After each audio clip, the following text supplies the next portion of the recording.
All right. Welcome back. I promise everybody this is not a State of the Union conversation.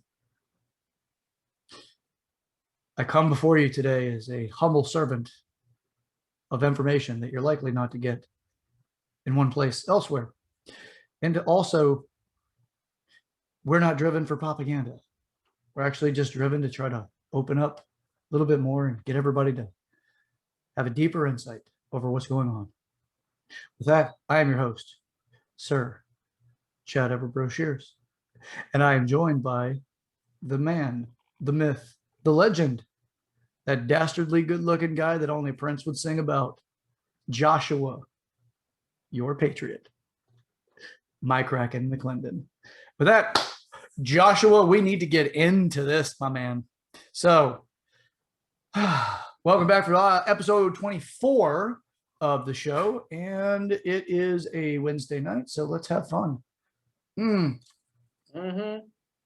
hump day. Happy hump day. 24 weeks, or actually the last couple of weeks we've been doing 2 episodes, but I cannot believe we're already on episode 24. It's amazing. Thank you guys for all the support. If you have not yet subscribed, please do so. Hit that thumbs up. We got a thumbs down last video, which is awesome too. If you don't like what I say, just hit that thumbs down video because you're helping me out as well. So thank you guys for listening. A lot has happened, Chad. Actually, a lot has happened in the last hour that we're going to get into a little bit. Things are happening across our nation as far as we're going to dive into that gas line that was shut down by Russian hackers. We're going to talk about that. Something that every American is going to feel at the pump eventually. Maybe not, we'll see. Maybe not every American, but definitely if you're in the Southeast, you could feel some impacts on this. We're going to talk about the Kentucky Derby, something that we talked about a few episodes ago. Some information was released as far as a horse and a failed drug test. We're going to talk about that. And also, it has absolutely nothing to do with the Kentucky Derby and me going to the restroom. All right. So for everybody out there that has those kind of wishful ideas, we're not going to talk about that today. I'm sorry. Okay, keep going. Breaking news too, Chad. Breaking news we have. What do you think? Want to dive into it, Chad? I don't even think you're aware of this. I think you're literally going to hear this live for the first time. You want me to put my swim cap on, or do I need to keep my my little Clark Kent hair up here? Do I keep it going, or do I pop on my my swim cap? Because we're diving in, man. Huh? I like the Clark. Let's keep the Clark. So Elon texted, or he tweeted probably about an hour ago, that Tesla is going to halt the acceptance of Bitcoin for their cars because they're worried about the overall impact that the mining of Bitcoin is going to have on the environment as far as the carbon dioxide release, or the carbon footprint that the mining actually leaves. And if you're a crypto, for all my crypto listeners out there, the market is taking an absolute shit right now. It is, everything is down. Bitcoin fell. I think Bitcoin's down 10%. 14%, excuse me. Ethereum is down. It's bouncing all over the place. So Elon, he, as much as I love him right now, if you look at if you're a crypto follower, every single crypto is down 5+%. So I don't think it's anything too crazy to worry about. Yeah, heck yeah. That just happened, Chad. It's actually a great buying opportunity. Again, this is all for entertainment purposes only. I'm not a financial advisor, but it's actually, I mean, my Ethereum it's a straight line down. Straight. Yeah. That's pretty impressive. Not necessarily a good thing. Yeah, that's a free fall. Look at Doge. Doge is down to 39. Hey, you watch your mouth. Hey, you telling me? Yeah, I'm riding this train with you. But like I said, it's a good buying opportunity. If you're down, you don't buy on green days, ladies and gentlemen. You try to buy on days when the price is low. So let's see what happens. I'm a big Elon fan, but to be honest with you, I'm a little disappointed in this comment. If we're worried about the carbon footprint that Bitcoin mining leaves, then why don't we talk about electric cars? Because as much of an electric car fan I am, they cause a pretty big impact on the carbon footprint. We like to think that electric cars are, very clean, but in reality with lithium batteries, and when you go through the whole manufacturing and the production of an electric vehicle, the energy that takes it leaves a substantial impact on the environment. So actually, I don't have this in front of me, so this is just something that I've heard. So if I'm wrong, feel free to put in the comments to correct me. But they Please. they can leave a bigger impact, electric cars, than actually combustion engines can in the short term, at least. So I don't know. I think that's, now again, what's weird is he didn't sell his Bitcoin. He just merely said that that Tesla's not going to accept it as a currency anymore. So yeah, I understand why it's dropping, because now people don't see the monetary value of holding crypto that necessarily was there before when Tesla was actually accepting Bitcoin. But I think everyone just needs to calm down a little bit and not panic, and let's see what happens moving forward. Yeah, well, a lot of people get caught up in the idea like a gold rush. Just there was the hysteria of it. So some people made out good, and good for you. Other people, man, I mean, somebody had to pay the difference. So whoever dropped out, whatever it is, somebody paid the difference. This is the way the stocks work. But if it worked out, fantastic. But be more smart about what you're doing, and don't put so much into something that you can't maintain long term, or that you're dependent that you get a return back on it. Make it a long game, not the short game. But there's shorthand players. They call Joshua refers to those as what, paper hands? Yeah, paper hands. They got paper hands, baby. Like, paper hands. That's all I want. I just bought an hour ago and I sold 45 minutes ago. Exactly. Danielle was like, are you going to pull out? And I was like, whoa, we're keeping this family friendly, young man. That was intended. But anyway, but what do you think? No, I'm not. This is a buying opportunity. Like Chad said, this is why I said a few episodes ago, you have to be careful with things like Dogecoin, because it doesn't have a lot of long-term value. And Chad is absolutely right. We've been in this bull market for the last month when they've been constantly going up, and people think that there's not going to be some chop along the way. There's going to be a lot of chop. We're getting a lot of chop right now. But if you have a vision for the long term, and you're not necessarily putting in money, like Chad said, they're going to immediately impact your current living situation, then you'll be fine, and just write it out and continue to do what you do, and things will be fine. So yeah, it's crazy. Isn't it crazy, Chad, that as much as I look up to the man, that someone can make one tweet in today's world, and it has an impact such as this? Yeah. It's interesting, the demographic that he actually that follow Elon Musk. I'm in there as far as, like, I listen to him when he speaks. It's interesting to see how many people actually will just make quick movements. People follow Elon Musk now, like 20 years ago or even 10 years ago, people followed Warren Buffett. Warren Buffett would say something, and then people would move. Elon Musk has got that level of to use a fun little word here, clout, that much. So yeah, it is interesting to see that. So he says something, and then boom. But there's a thing about it. People look to the innovators. Warren Buffett actually is an innovator, but he's not an innovator to I'm going to make a new widget.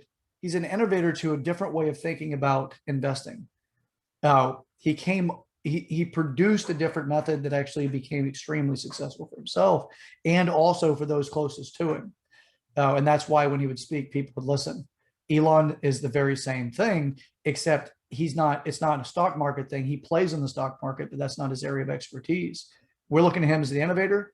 He says he's going to make a car in a certain direction. If he's going to have a specific type of, let's say, precious material, or precious earth metals or something, or just a earth metal that he's going to start using in the vehicles, people will find that and start buying stock in it, or buying the resource in it, because they know if he's going to plan to do it, it's going to increase the value immediately, because it's going to have a higher utility than it did up to the moment he said something, because he's somebody that says something and it happens. He put he privatized space, getting into space. Well, he didn't privatize it. He was one of the first people to So actually, I think you can say he privatized it. Yeah, he did.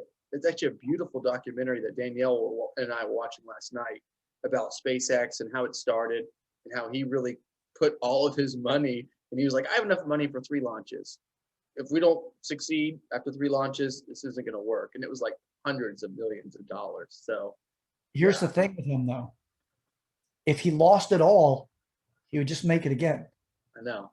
That's the thing that for everybody out there looking for the get rich quick and just bypassing the hard work or what it takes to create the characteristics in your own, who you are, the traits necessary to be successful, then you're waiting for a lottery chance. Now it may come up in your life, but if you lose it, you're not likely going to get it back.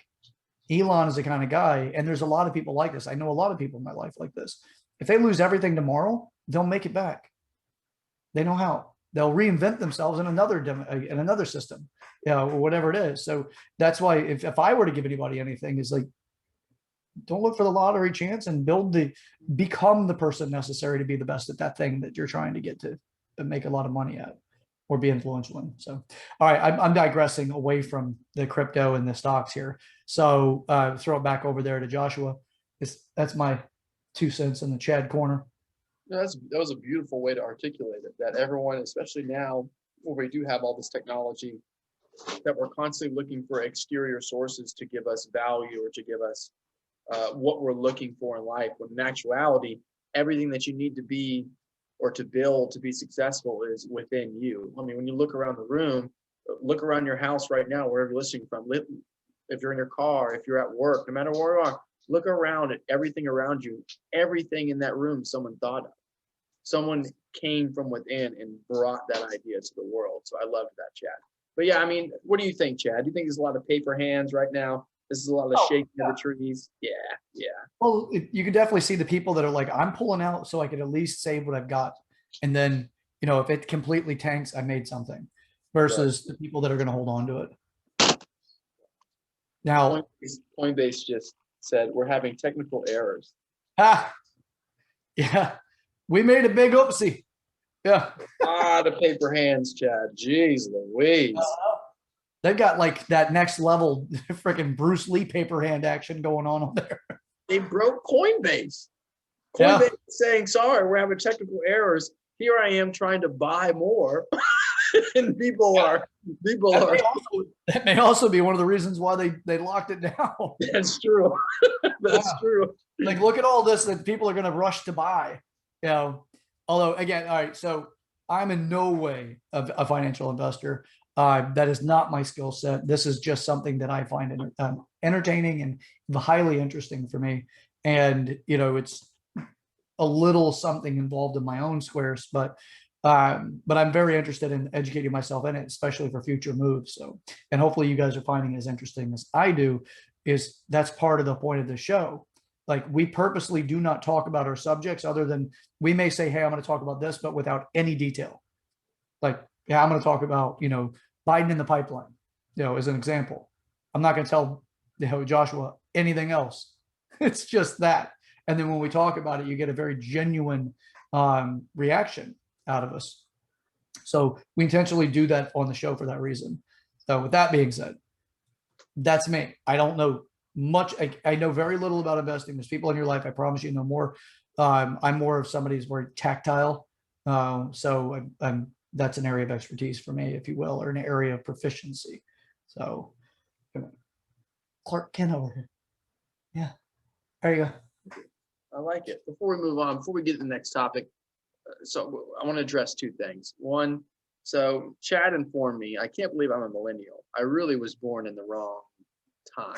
I'm kind of behind as far as the new slang that's out there, the new verbiage. I got all the paper hands and the laser. I got all that side of the slang that's going on in the internet world.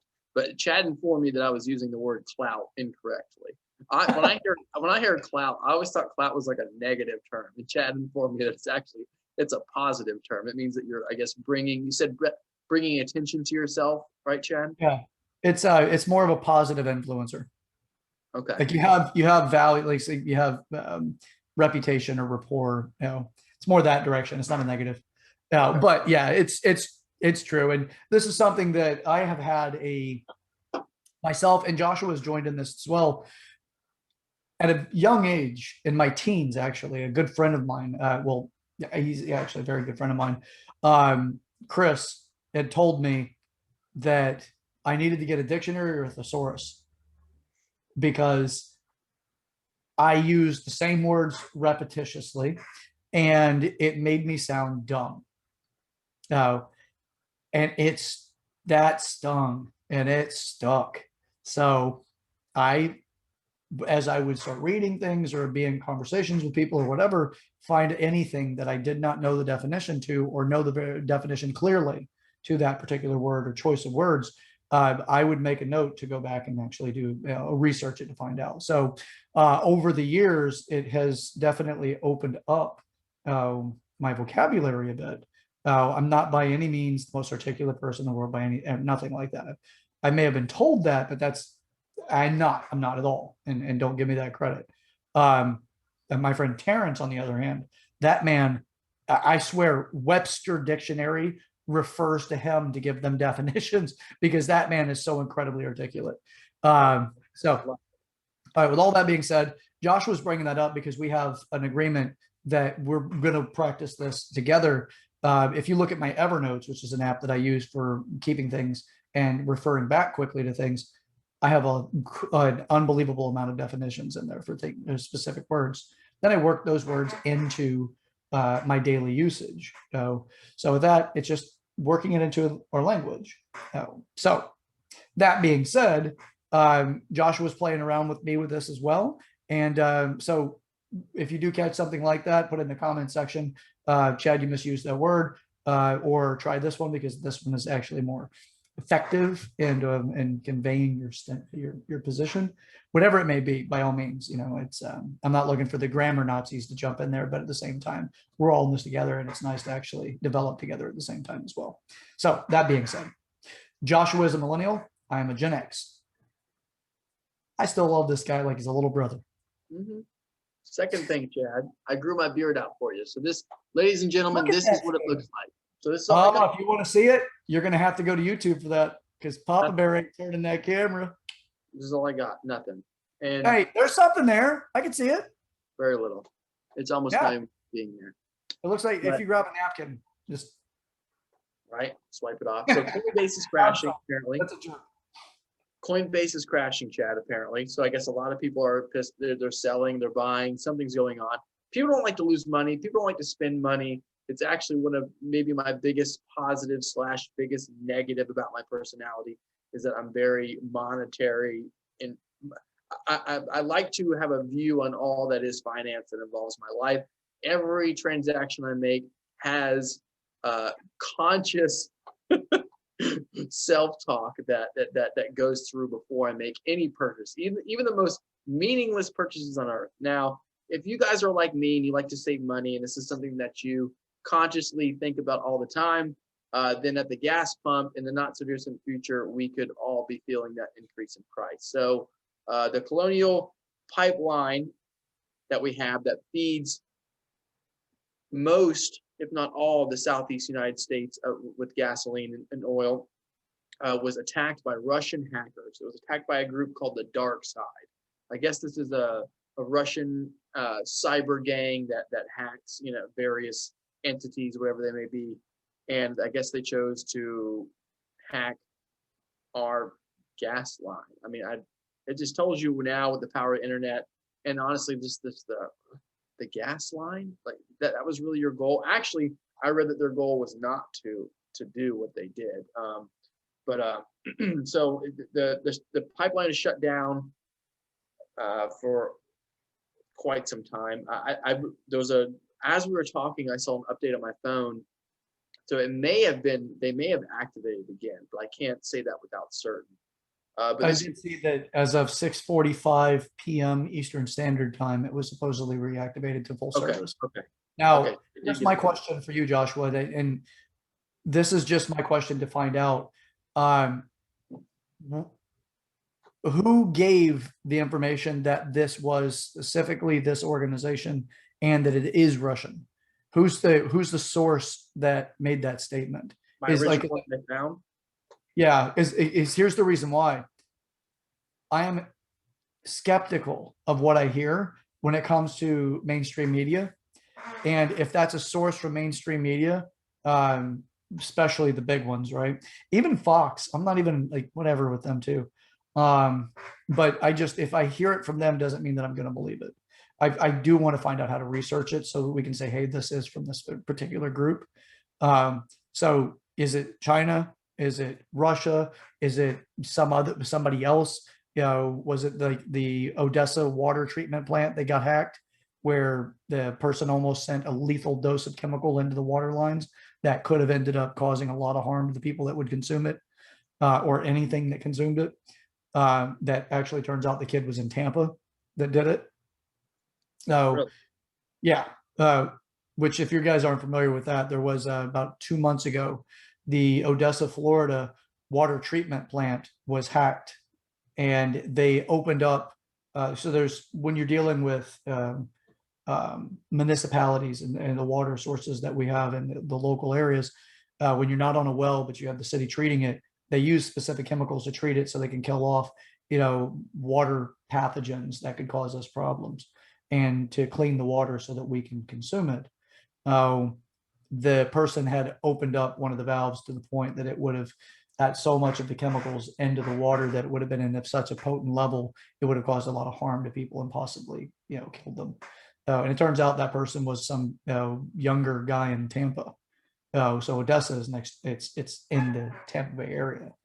So pretty interesting to find that stuff out, and why he did it and stuff like that is still, I don't know the answers to that. But so with this, all of this again is during the Biden administration. I'm not going to sit here and turn him into a straw man or beat the crap out of him, but we have an issue. I never thought that I would be driving by multiple gas stations and see that the handles or the pumps are covered in yellow bags so that people can't get gas because there's no gas to get, or they stop giving gas out for the fear that they won't have any in the near future. Whatever the reason is, it's still not there. And that's a problem for me, because the last time we saw something to this level, although this is not nationwide, this is in just several states, was during Carter's administration, and Carter was considered to be the worst president in history. I think we've got him beat in the first 100 days. So, yeah. Anyway, all right, Joshua. So I originally got my information. I try to stick to financial institutions. It doesn't mean they're always the most credible. So I got this information from Yahoo Finance. I get a lot of Yahoo Finance.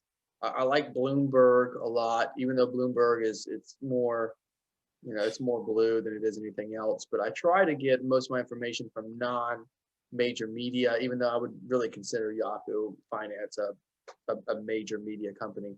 But that's where I originally got the information from.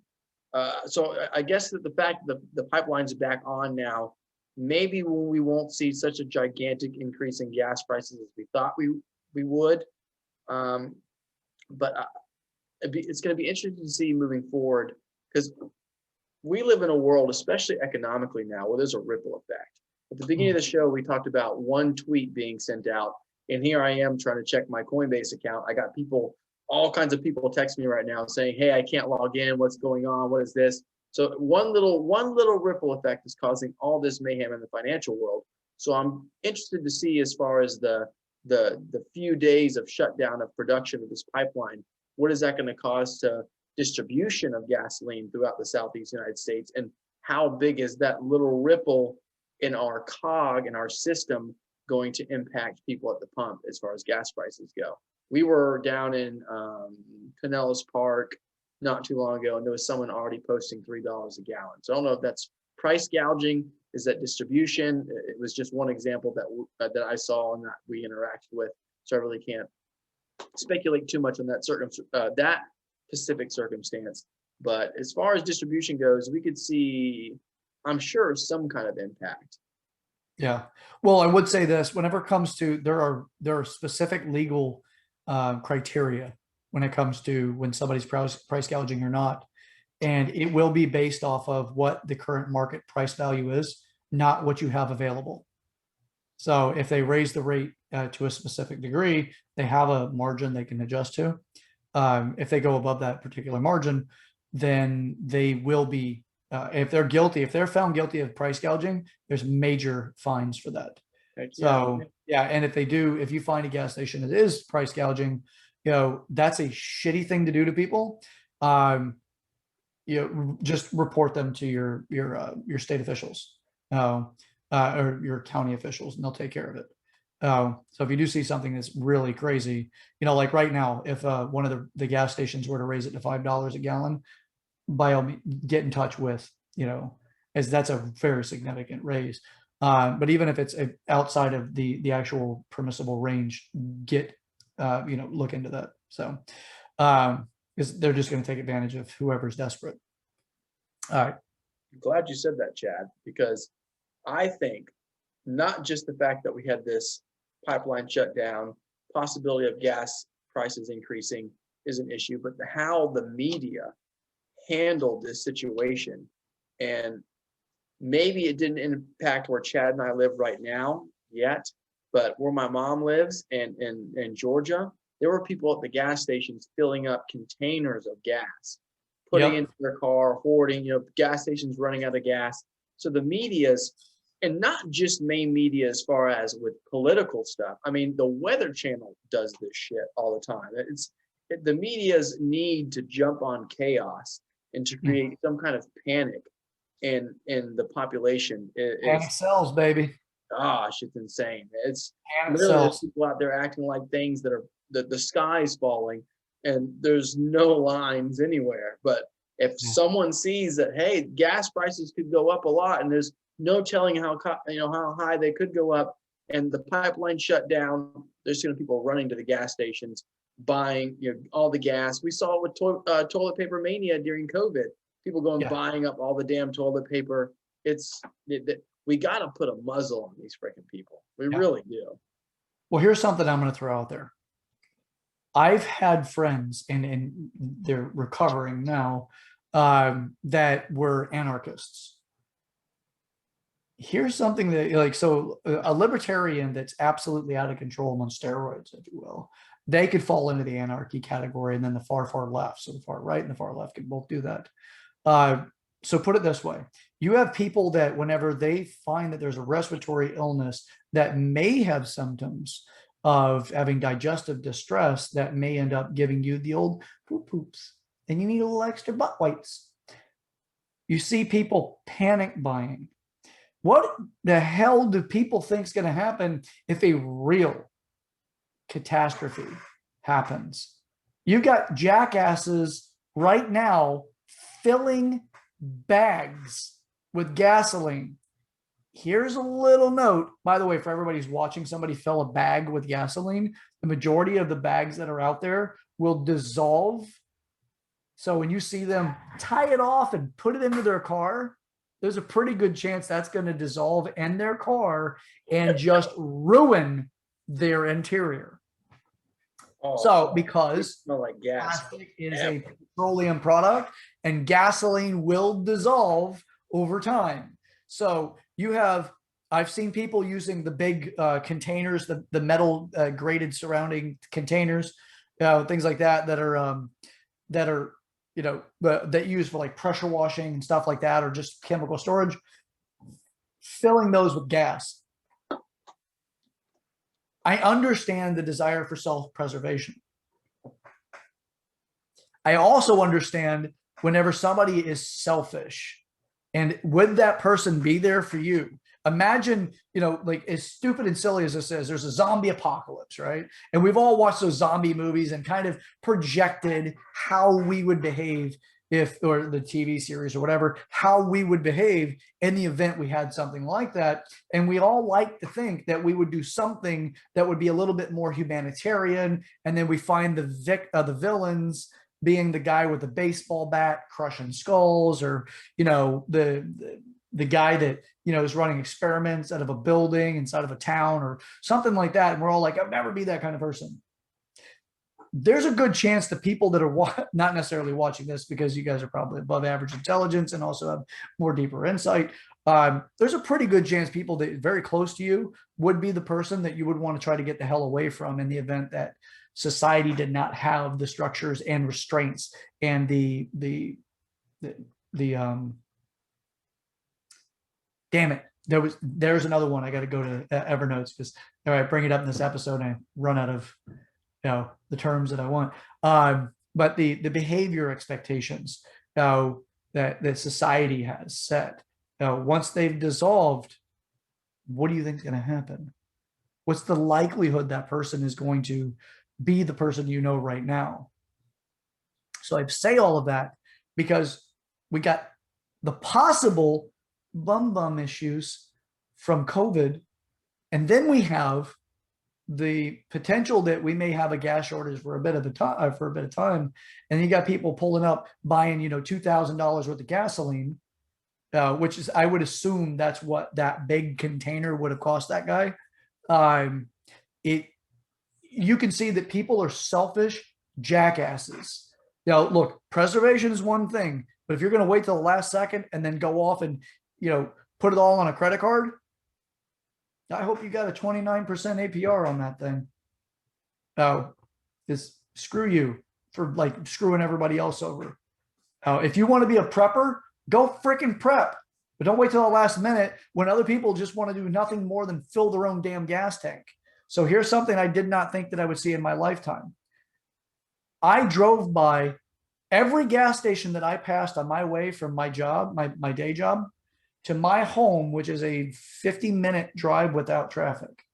So I'm looking at about 35 miles. I only passed tonight. And I counted them as I drove by. I only passed 3 gas stations that actually had pumps that were available. That's it. 3. Out of the total, I would guess I probably passed about 40. You went on 19, right? No. East Lake and all that, but I don't want to throw all that out there. Yeah. So as far as that goes, we have all of the, so everybody's panicking. Look, here's my routine. Sunday, I do my meal preps. I fill my car's gas tank. I take care of what I need for the first 4 days of the week. A car's full of gas. I have enough gas from Sunday till the following Monday with the current distance that I drive and all of that. I've got enough to cover that. You need to top off your tank, top off your tank. We've gotten so far away from caring for each other that is the fabric of the United States. That is the fabric of being in this nation. We are known for this. We care for each other. But we've gotten so incredibly narcissistic that we stopped caring for each other. We started only caring for ourselves. Does that mean don't do things for self-preservation? No. But that also means that you don't need 6 months worth of toilet paper in one buy. No. You also don't need to fill your plastic bag with gasoline, you fucking idiots. And then let that blow up. But I think that's karmic justice. Yeah, that Save-A-Lot bag ain't gonna do you too well in the back of that car. Save-A-Lot. It's true though. So Chad and I live this on a yearly basis. We live in Florida, so we get to experience hurricane season, and you really get to see the true side of people when a hurricane's coming, and you go to the Home Depot to buy a flashlight, and every single flashlight is gone. All the batteries are gone. All the water is gone. I've seen people put 10 flashlights into their cart and go up and you just need one flashlight, bro. All you need is one pack of batteries. All you need is some water. You don't need to buy every amount of water that's in the store and leave with it. And you're absolutely right. I remember the day before we were shutting down for COVID last year, and I was in the line at Walmart, and the lady behind me was talking about there's going to be the world's ending. There's going to be. I was like, lady, what? I literally said to her, I was like, what are you talking about? She was like, turn CNN off. You don't think that she's like, you don't think there's going to be riots? You don't think that they're going to break into the store? I'm like, no, relax. Everything is going to be fine. Like, Yeah. buy what food you need, and sure as shit, a week later, like there's the news. There's no shortage of food. Don't worry about water. I don't know why the hell everyone wanted toilet paper. I think that's something that is still yet to be discovered. I didn't know shitting your eternal brains out was a symptom of COVID-19, but apparently it was. It's crazy when I mean, when I you do put want to add people something in a to that. corner. And honestly, I got to reference The Dark Knight because the Joker in the movie talks about this. It is when chaos hits the fan, you get to see people's true colors. You really do. Yes. And Oh, dude, what a great quote. yeah, you get to see people's true colors. And I love your articulation of that. We hope people will be the same person they are at work when shit hits the fan. But I have a good feeling that that is not necessarily the case. I consciously make an effort not to get in people's way all the time. And I don't think the vast majority of the population of the United States feels that way, nor would they act that way if it's in a absolute survival circumstance. You know, could you imagine sitting with a good, like, just sit with somebody who's a doomsday prepper? Gosh.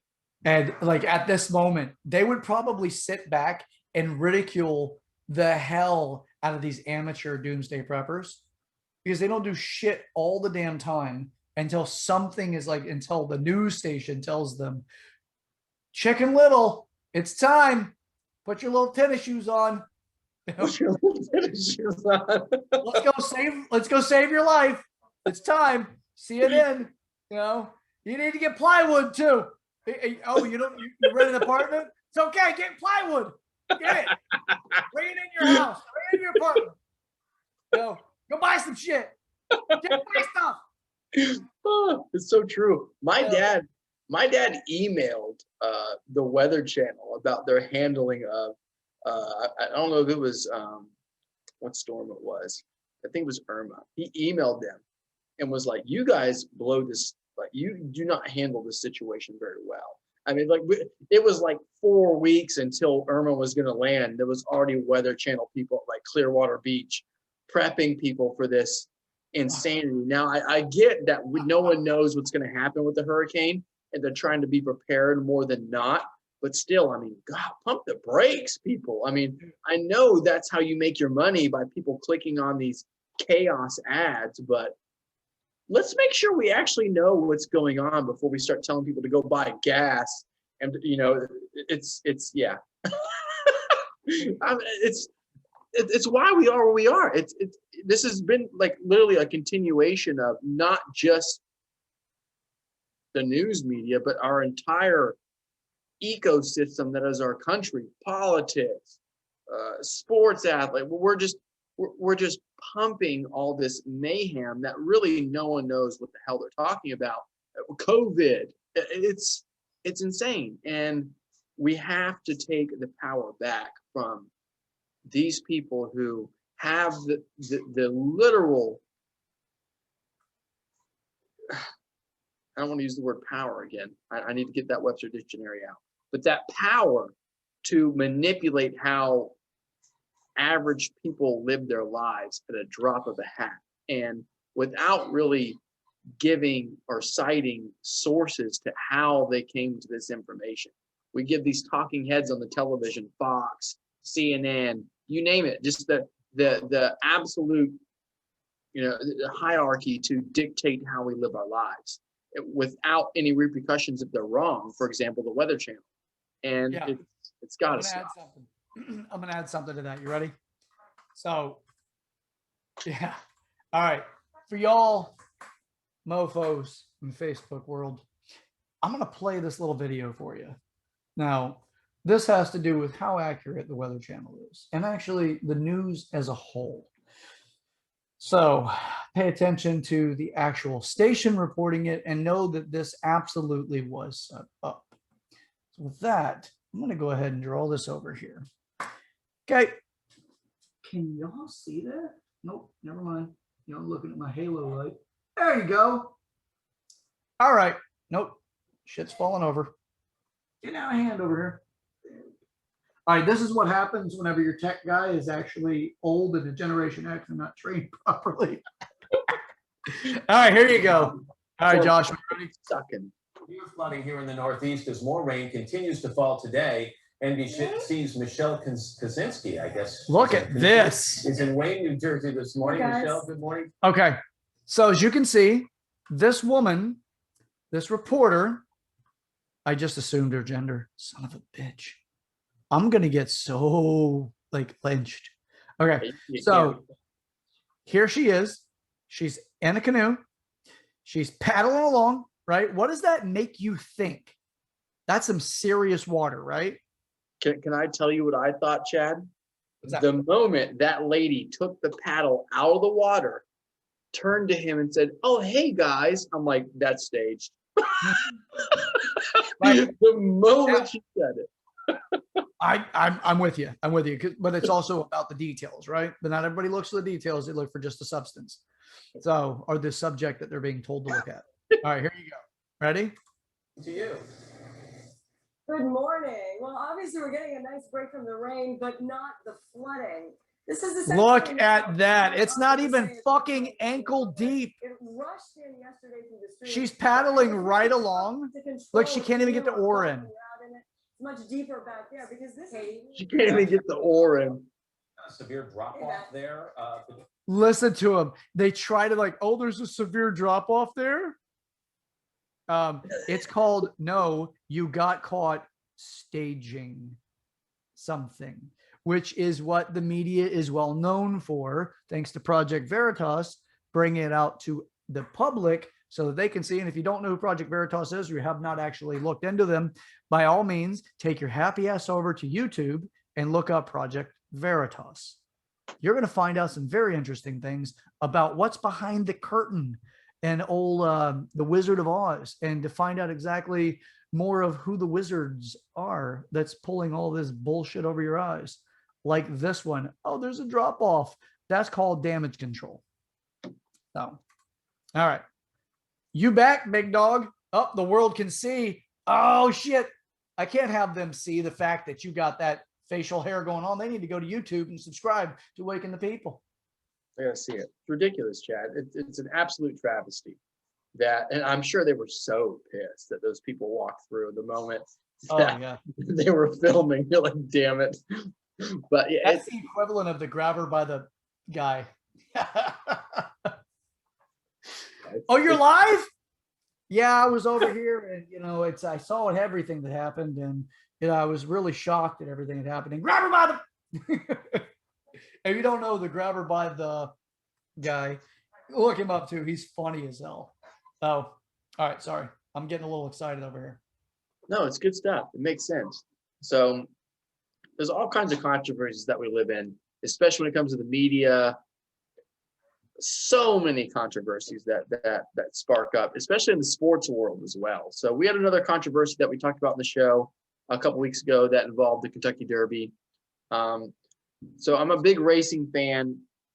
I do like the horse races. That's probably going to get me canceled. But nonetheless, I don't like to see what I saw this week happen, because that really tarnishes the sport that's already struggling. So the Kentucky Derby winner, Median Spirit, failed the post-race drug test for the Kentucky Derby for an anti-inflammatory drug, bemethazine. I could be pronouncing it wrong, but it's not necessarily a steroid. It's banned on race day. So Bob Baffert is the name of the trainer who was training Median Spirit, and this is not the first time, Chad, that he's been in trouble with some failed drug tests. It's actually been a common occurrence in the last few years. So what's going to happen is that they're going to do another test this week, because Saturday is the Preakness, which is one of the three big legs of the Triple Crown. It's the Kentucky Derby, the Preakness, and then the Belmont Stakes. So this is the third leg of the Triple Crown, or excuse me, the second leg of the Triple Crown. And Median Spirit is competing in this race. So obviously when your horse wins the first major, so to speak, of horse racing of the year, you're going to want to see them compete in the next two to have that chance at Triple Crown, which Bob Baffert has had several Triple Crown winners with actually several failed drug tests along the way.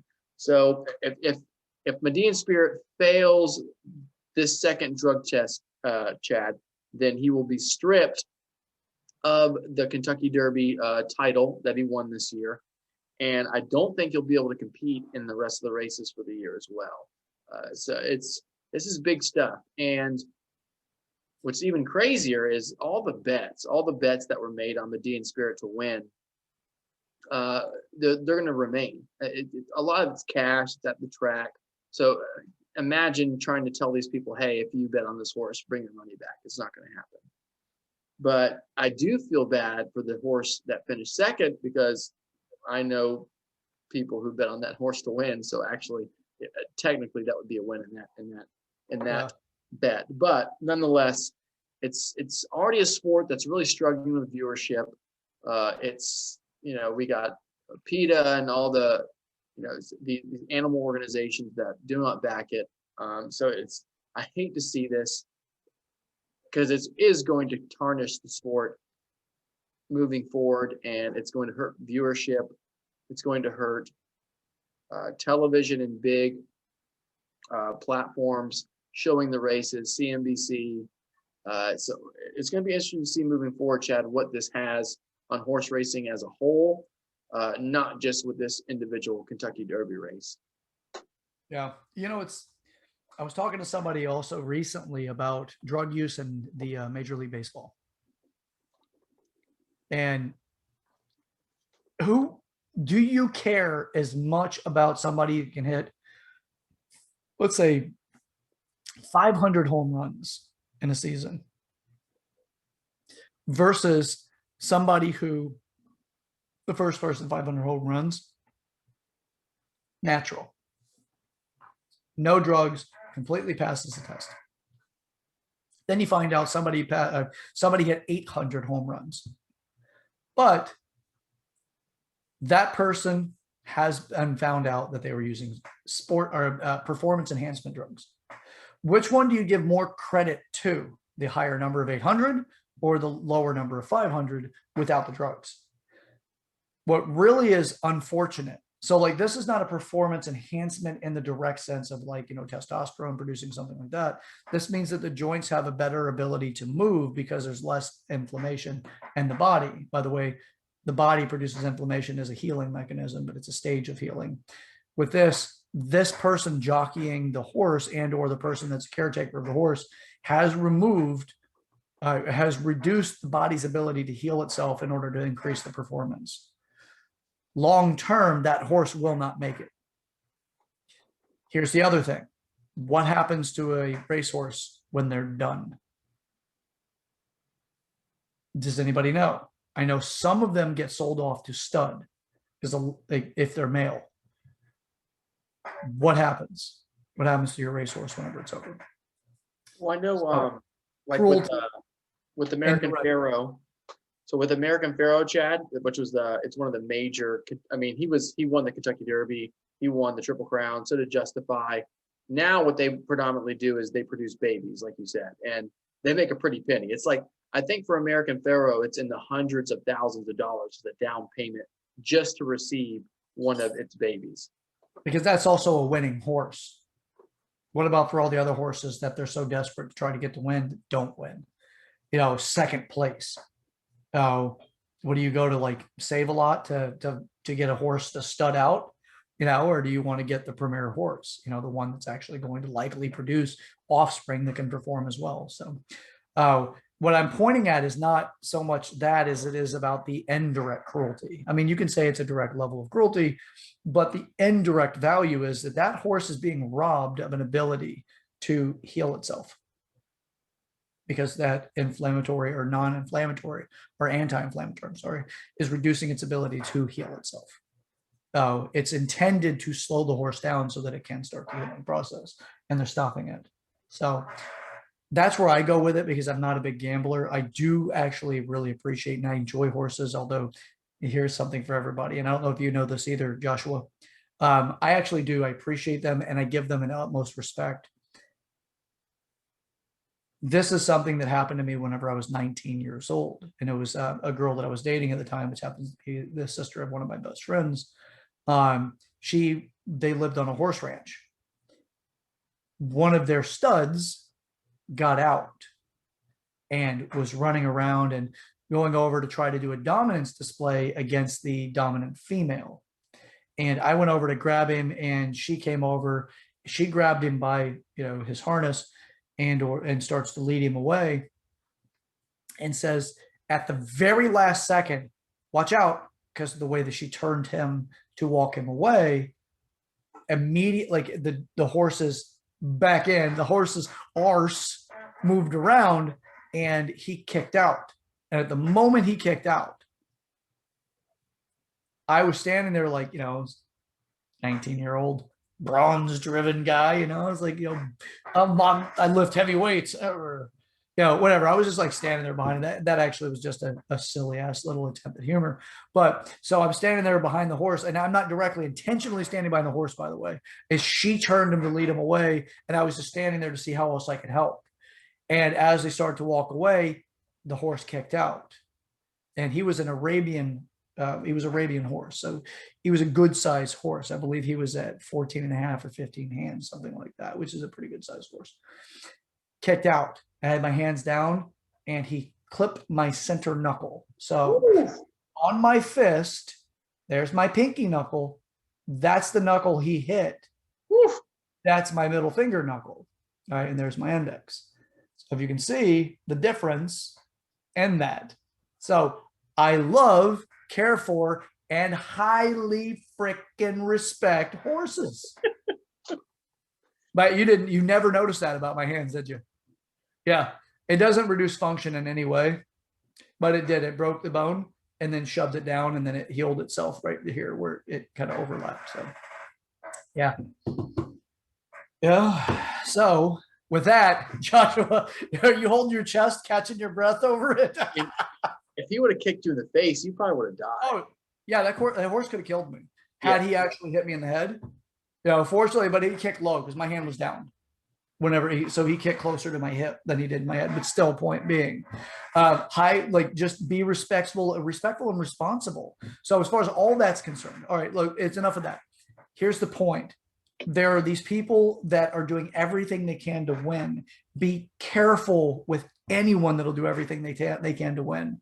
They can be desperate people that you may be part of what's necessary for them to be successful. You do not want to be standing between that person, those two, the destination of success and who that person is. So with that being said, be careful with that type of stuff. I have no respect for people that are drugging their horses in order to win the Kentucky Derby. And if you find out the person is actually doing that, that person should face some sort of punishment for that. I don't care if they're like, oh, it's just this. Look, if you take an anti-inflammatory, you're likely just going to do normal movements throughout the day. It's not likely going to be taken for high-end performance. It's going to be low end, most likely. I just want to feel more comfortable as my body heals. That's it. Versus I'm going to go in all-out sprints as hard as I can, as fast as I can, as much as you need me to, and then expect my body to be okay. I'm not okay with that stuff. So anyway, all right. I've gone on long enough about this. I feel like I've kind of become that guy in the neighborhood where people are like, watch out whenever you start talking to them because you're going to get locked in for 30 minutes on one subject. I mean, it's true though. It's especially when it comes to animals. So this is actually an interesting talking point that we can use to kind of bridge the gap between this subject and the next. So I just want to say I'm completely devastated by these accusations. I think it really, like I said, hurts the sport that's already really struggling. If Bob Baffert is found guilty of this, I think he should have all the penalties that are necessary to deter further action like this in the future, and to make sure that he isn't mistreating these animals moving forward, because it is mistreatment. They can't consent to whether or not you give them a drug or not. They can kick you in the hand like happened to Chad, but that really doesn't go a long way. So they don't know shit. Right. And I mean, so this is interesting. So with sports, Chad, with humans can consent. What do you think about performance? There's always a question. There's always a question to the level of awareness to what they're consenting to, what the motivation is behind it, their level of comprehension to long-term effects, There's a lot to it. You had a psychologist and an attorney arguing for somebody. Whoo, that can be a dangerous combination. Heck yeah. But point is, though, you do have the autonomy and the legal ability to move away from something versus like a horse is you're owned by someone. So, yeah. All right. So do you think that we should have performance enhancing drugs in sports? Because I'm you know what? I think they should. I actually, no, here's how I feel about it. Yeah. Here's how I feel about it. 2 divisions. The truly natural division. And then you get the little bitch asses that can't compete with the other people, like the high end with the drug use. You know, they can't do it, but they're still using drugs. Like transgender sports. That want to go over, and now since you can't beat these people, you're going to go over here and just dominate over here. You know, that's, yeah, I fuck it. You know what? It would be hell of entertaining, but I will tell you this. You're not likely to see whoever's a top person on the drug side to last as long as a top person on the natural side. That's where I would put money. I'd bet there. But what would it be? Hell yeah, man. I want to see somebody knock out freaking 1,200 home runs in a season. Okay. Hell yeah, load it up, baby. If you're willing to do that to yourself in order for me to give you some sort of attention, then welcome to being my little attention whore. So with that, knock them out, man. Drive those balls. So what do you think? So this is a good thing for the show here. So do you think that the steroids hit those home runs or Barry Bonds did? Ooh, steroids, baby. I mean, all right, Really? no, here's Really? no, wait. He has talent. He would have hit home runs regardless. But how many would he have hit had he not had influence? It's true. Now, again, also, has Barry Bonds been do we know for a fact, or is it high speculation? Because last I checked, it was high speculation. They have everything they need, but just a concrete convicting point wasn't proven. So with that, would he have hit the ball, or would he have hit the home runs? Yeah, he would have. Would he have hit as many? No. Probably not. Not. So did steroids make Barry Bonds? No. Did it make his record to what it was? Yeah, I'd say. Yeah, I'd say to whatever's over his natural capacity. And it's interesting when you think about sports too, because every sport's different. We talk about baseball because that got a lot of heat thanks to our current president. He was a big play in the whole steroids and baseball thing. Actually, if you want to go see a hilarious dialogue that it's only continued into his presidency into current, go watch Joe Biden's his interviewing of the baseball players at Congress when they had to present the case that they were not, like Mark McGuire, all those guys were up there defending that they were not on steroids and but when you how much that piece of shit made off of it, and I'm not talking about Mark McGuire being a piece of shit either. Yeah, I wonder how much he made off of it. Let's just face it, we have a crime boss as a president. Yeah. That's how I feel about it. Is that factual? No. Is that how I feel about it? Yes. Is there evidence supporting it? Yes. I wouldn't have come up with it just because I don't like the way the guy looks. So no, I don't actually know about that part, but I'm not surprised. There's some level of corruption or something shitty going on. There's going to be likely a Biden-Obama stamp on it somewhere. Mm-hmm. Yeah. He was one of the head interviewers. I'm a non-party affiliate. I'm not a Republican in saying this because I don't like them. I don't like the Democrats or liberals. It's not that. It's just, if you're a shitty character, I'm going to call out a shitty character. And I was young too. I was in my teens when this was going on. And I could even tell just by the way he was acting, like, this guy's an asshat. I might have been like 12. And I'm like, this guy's an idiot. But my point was that every sport's different. So when it comes to combat sports, taking performance enhancing drugs and competing, especially mixed martial arts, boxing, even football, that can be a dangerment to people who are competing against those individuals that are not on performance enhancing drugs, because you can kill them. Like, you can kill someone if you're roided to the gills and you jump in there and you have unlimited strength, amazing endurance, and you're fighting the average Joe, you can have major repercussions in that person's long-term health or even immediate health. So it's an interesting argument. It's something that I've thought about a lot. It's obviously these guys their job is their sport. So compared to Adderall, which is handed out like candy across the United States, anyone who needs to focus at work, that's a performance enhancing drug that helps you perform better at your job, whether it be focusing, your attention, how long you can stay up, how many lunch breaks do you need to take. So we're handing out performance enhancing drugs in some aspects of society, but not when it comes to athletic performance. So that's interesting. And I'm wondering moving forward if there's going to be any changes in that. Yeah. I'd say you just sign off the consent stuff and let those people go at it. But as long as we don't do it, that stuff will always occur in the natural athletics. It's going to happen. Lance Armstrong, what did he figure out he could do? They tested for all kinds of stuff. So all he did is he blood doped so that he could get more oxygen content so that his muscles could perform longer at more of a steady pace. He figured out a way around it. They're going to figure it out. So if they want to do it, you're on the other team, man. You're on the other side. Compete away. I'm fine with it. But when you get there, do that. But let's make a declaration. Same thing when people like, well, you don't believe that, transgender women are women. Like, biologically, no. But here's the thing. If a woman has a specific opportunity for a scholarship, she's competing against other women for that scholarship. I don't want anybody with an advantage that is not a biological woman to compete against her. Let's create another division. You got 3 of them. Or let's go with 4, right? So you've got women, biological women, transgender women, transgender men, men. Boom. Problem solved. Let it sift itself out. Who's going to go watch what? Let it be like the NBA versus the WNBA.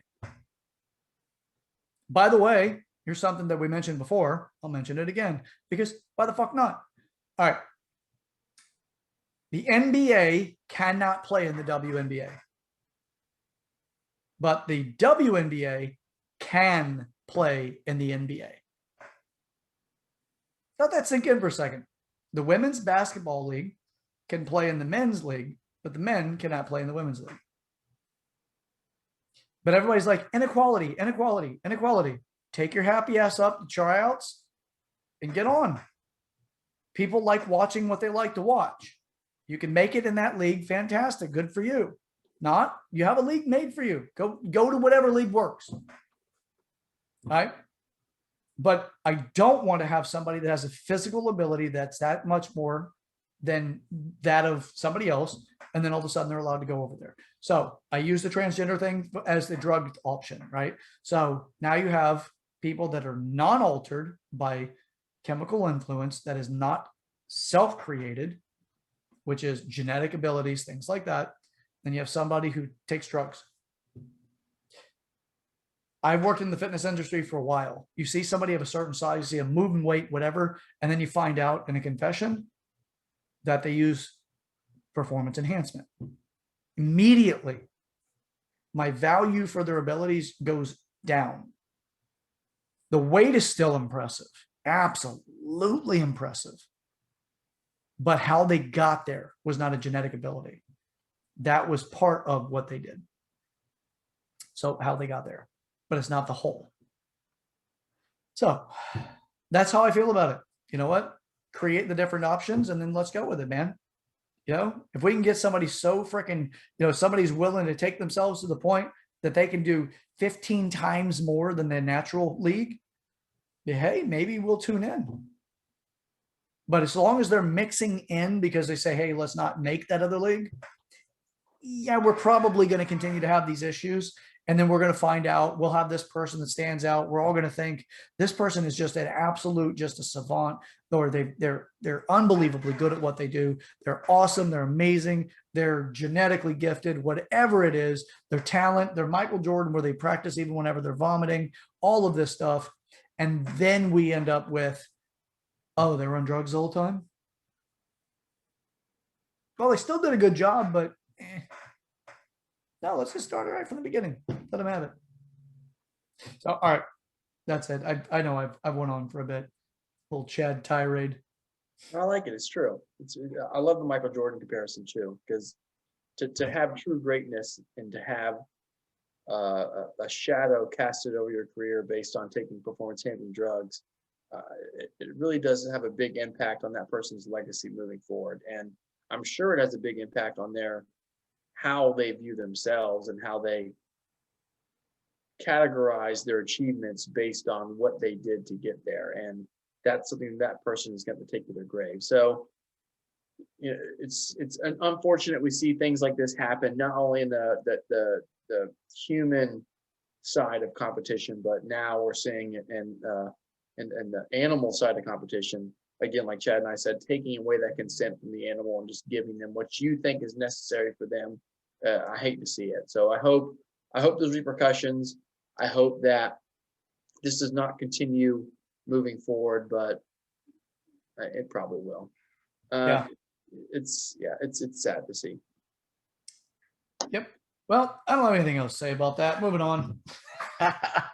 I'm with you. It's all right. The last thing that I do have to say about that, and I'm going to throw it out there here. So you could have an amazing career, an absolutely amazing career as an athlete. You could perform at a high level because you're just a badass. You have genetic abilities. You've got the work ethic. You're doing everything. How do you think you would feel? Like Joshua, how would you feel if you found out Michael Jordan was using drugs? It definitely tarnished performance drugs. Tarnished my view of him for sure. Yep. It would do the same thing to me. But what if you got so desperate because you just wanted that last little bit of a competitive edge? Somebody else is like right there neck and neck and you just needed to get above them. And then you use it and you find out like you get caught. Your entire career is tarnished. People are not going to care when you decided to use it. They're just going to care at the fact that you decided to. So, all right. That's pretty much it. That and Kobe. Is it Kobe? No, Kobe's gone. Kobe's gone. Sorry, Kobe. Hunger Games. What's that? LeBron James. I'm going to say this to the world. Fuck you, LeBron James. You're just a bitch. So how about you actually read your books? Maybe you'll get educated enough to stop saying stupid shit. You're a dumbass. You're just a hype creature. You're the NBA version of Cupper Nickel, Cunta Nickel, whatever the hell his name is. Oh, just shut the fuck up. You know, you have talent. That's the only thing you have over Kaepernick. So Cunta Nick or whatever the hell his name is. I'm waiting, Chad. Every day I look at my phone. You know, I've called out LeBron on the show a couple times for our Triller fight. LeBron, I'm still waiting. I'll sign. It doesn't matter. Hey, I'm waiting. Hey, I will still throw money at you for winning it because you never know. He might be a little glass jaw. But anyway, all right. I got enough of this. He's a basketball player. You drag him into deep waters and you catch him. Oh, that hairline will recede so much more. It's not even fun. That forehead will turn into a movie theater. Exactly. He's definitely glass jaw material. As much as he bitches when someone touches his hand, imagine me hitting him with an overhand right. Oh, he would fold. So let me know. We gotta defund the police. Can I get my police escort now? Where's everybody at? Stop traffic. I want to get across the street so I can get some food. Oh, like I'm still waiting. Not DMX. All right. Yeah. You goddamn hypocrite. All right. So yes, and America is full of racism and all the rest of that stuff, but yet he is how wealthy? Yeah, because of systemic racism. Fucking stupid argument. All right, moving on. Yeah. All right. So with all that, all you badass patriots and you loving people, I just got the signal from my co-host that it's time. That's all the topics I have for Chad. So if you have more, I've got topics, but I'm actually going to do end Shit. Hold on. I've got a, pardon me. I'm going to look this up. Give me a second. Let's see. Let's do an update for all my crypto people. It's bouncing back. Look at that. Ethereum went from like 14% down to 5. So it just told you we just shook the trees, Chad. That's all we did. We shook the trees. All the little lettuce hand people fell off. Yeah. Crypto cracks me up. It'll drop 100 and then 2 minutes, it's right back up. Oh.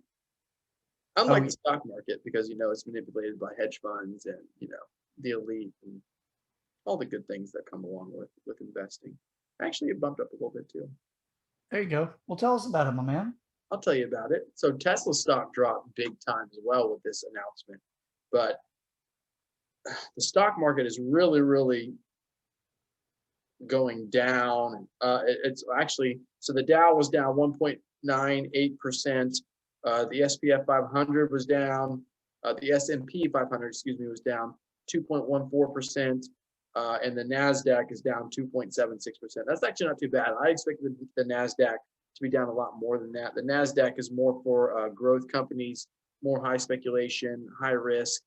And a lot of it stems back from this increasing inflation fears that I really think we're going to start seeing in the near future. So gas could be the catalyst point that is inflation or that starts to wake people up that, hey, listen, there's a lot of things that construct our daily life that is how much money we spend. And with this current administration, it's going to get weird. I mean, we didn't talk about this on the show. I didn't have this planned, but let's dive into it a little bit, Chad, before we leave. Did you see that now, currently in the United States, that there are more jobs available than there ever have been in history of the United States? I didn't realize it was that high. I knew it was high. I knew it was extremely high. I didn't know it was All-time high. Wow. So I'm going to get into this, by the way, for after the Facebook Live. You're going to need to go over to the Waking the People for End of Watch, which is going to be a tribute to fallen officers. There's going to be the my thoughts on what's going on with the current administration and the breaking of the will of the independent. And obviously, we're going to continue on, maybe even give another story about Sir Uncle Chad's story time. So, but I was not aware of that level, like how many jobs were available, and that this is the all-time high. And it does directly go into my topic. But in order to get into that topic, y'all mothers are going to have to go over to Waking the People when this episode is published. So it'll be published on Saturday afternoon. Joshua, do you have anything to say to them before we go? Yes, I just wanted to correct myself. So I am correct. All job openings hit all-time high in March. So we are currently at an all-time high in job markets that are in jobs that are available have not been filled. So I was to double check myself. So yes, come over to the channel, listen. I feel like a lot of people, they love our content. I talk to people regularly that say, hey, I watch the show, I love the show. And then I ask, have you subscribed? And they say no. If you have not yet, please do so. Please leave comments. Please hit that like button, hit that notification, all the good stuff. It really helps Chad and I out. Really appreciate it. Come over to the channel. We kind of have to, we have to put the filter on, so to speak, that is Facebook Live because of Zuckerberg and all the stuff that he does. Zuckerberg. I would love it. Actually, he would never even get into the Triller Fight Club with me. He would never go 6 rounds with me. I would love that. But you might be a cyborg. Don't matter. Don't matter. He would never do it. So with that being said, come over, listen to the rest of the episode. Pretty soon, Chad and I are going to be deviating some as far as our broadcasting and where we put our content. So if you have not do so, please do, because how you view us could change moving forward. And really looking forward to that. Really looking forward to some of the changes that we're going to do. So come on over, see my face, see what the beard that is Joshua Clendon grows, after a couple weeks, just to prove y'all and tell you I cannot do it. So come over. Also, we're going to be getting into some fundraising and public awareness for the politicians that we appreciate and enjoy, since next year is going to be another voting year for local and state level. So with that, oh wait, also, no, they'll actually have Congress. They'll have some seats that'll be running next month, next year. So yeah, actually that falls into local. Yeah, I'm done. Anyway, all right, come on over to Waking the People on YouTube and Rumble, and where all fine conversations are had. So with that, catch y'all on the flip side. Remember, this is Sir Chad Ever Brochures, and we're all in this together. We're Americans. Let's act like it. 3. All right. So now that we are back from the Facebook land, we've got another segment, and I'm going to give this to you guys here. So this one is the lunacy of the left, and this has to do with how they affect the police state. So with that, this one in particular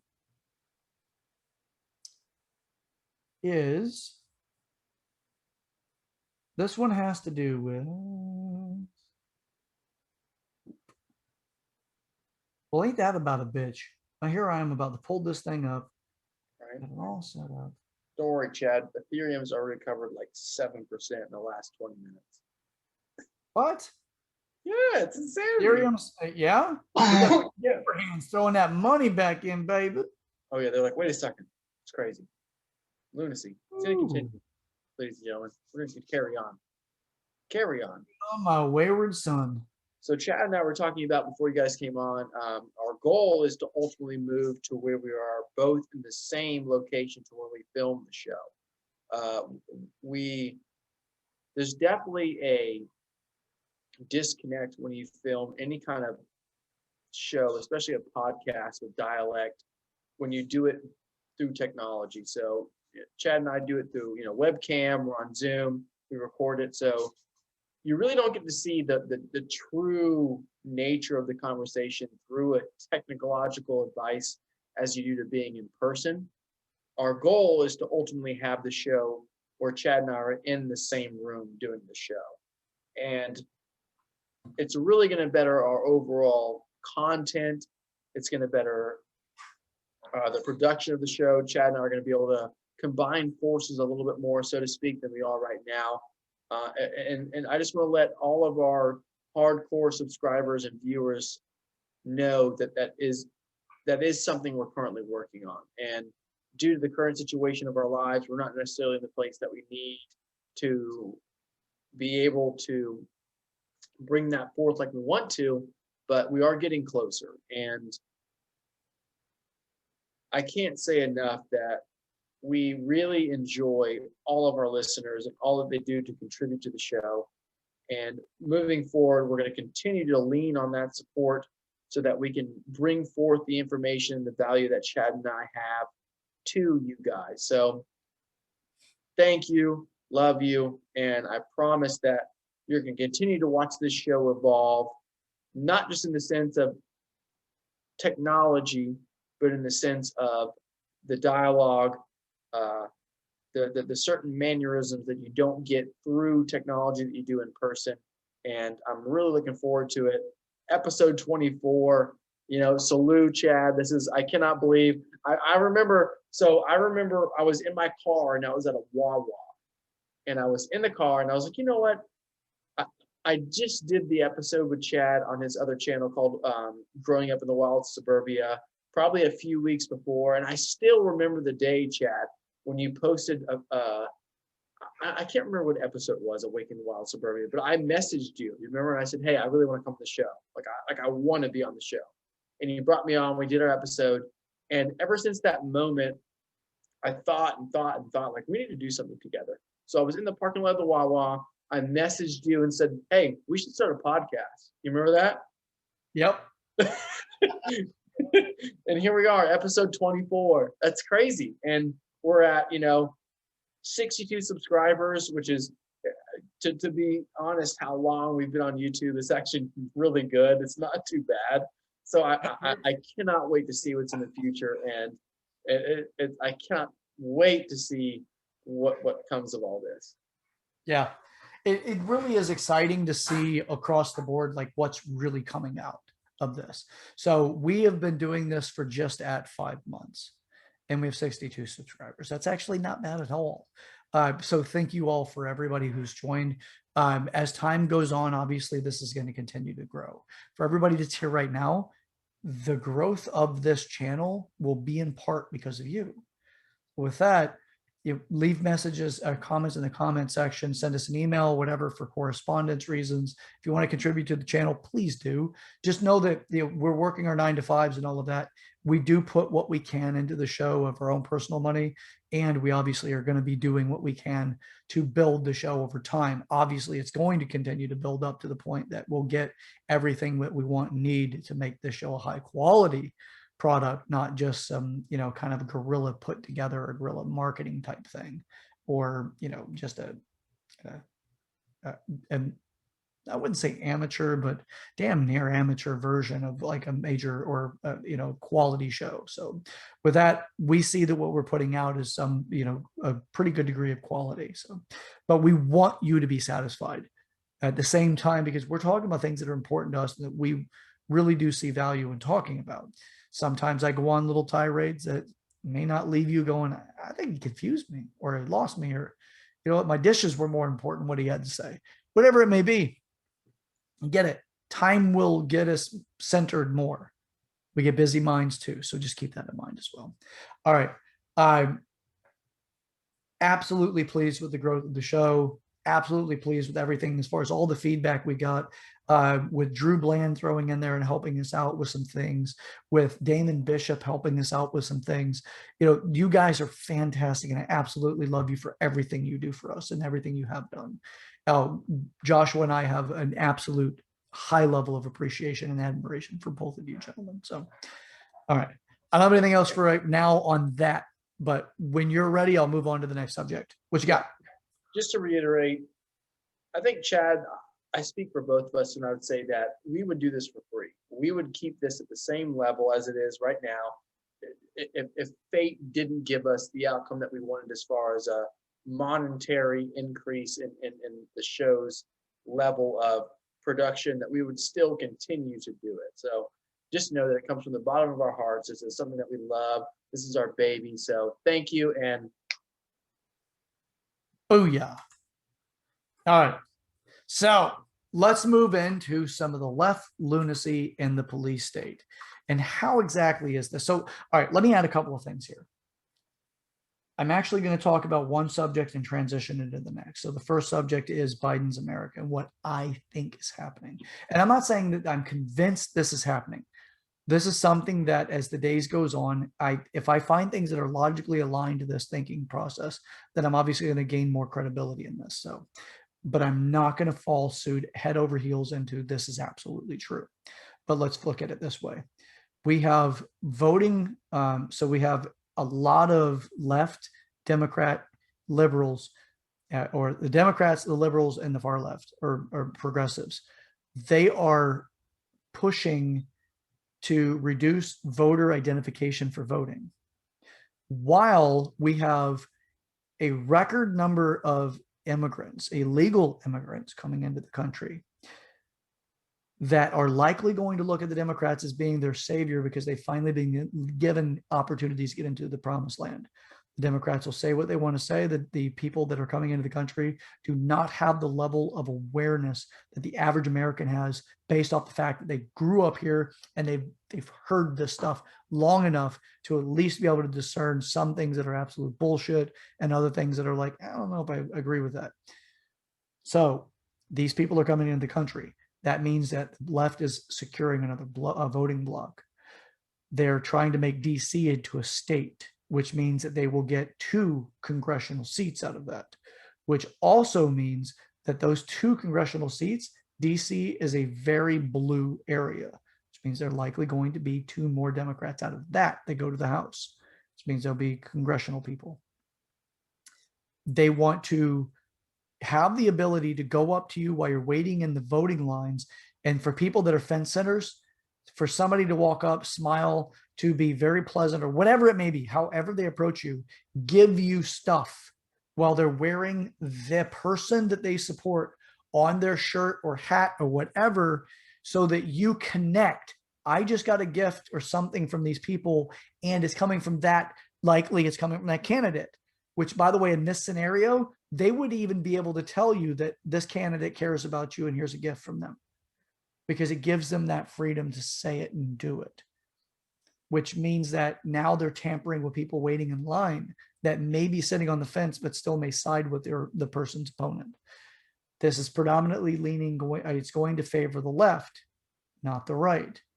So whenever we say the left and right, it's Democrat versus Republican. So for people that may not know what I'm talking about, don't go to the extremist stuff. Don't be an idiot. All right. So now, Just a little throw in there, Chad. I mean, yeah. Every time when this was going on, prior to everyone getting the uproar as far as the standing in line rules that are going to be implied, I only saw a negative depiction of pro-Trump supporters intimidating people in line at the voting booths. And it's funny how there was never anything said about how wrong it is to hand out gifts in line to people who are going to vote. But all of a sudden, it's popping up in the media to where we have this uproar as far as you can't hand out water to people standing in line. It's crazy. It's the double standards that go on between the left and the right. It's the discrepancy as far as who is getting penalized more than the other is ridiculous. And Chad and I have said in the show multiple times that we're both independent. To be honest with you, the more time goes on, the more libertarian I become. So I really don't have a stake in the ground, so to speak, as far as the left and the right.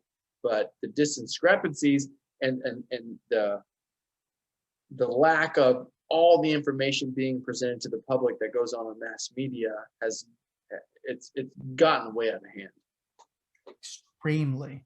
And here's the thing: when you finally wake up and realize that you're being manipulated, I hope you wake up as frustrated and aggravated about the situation as I was.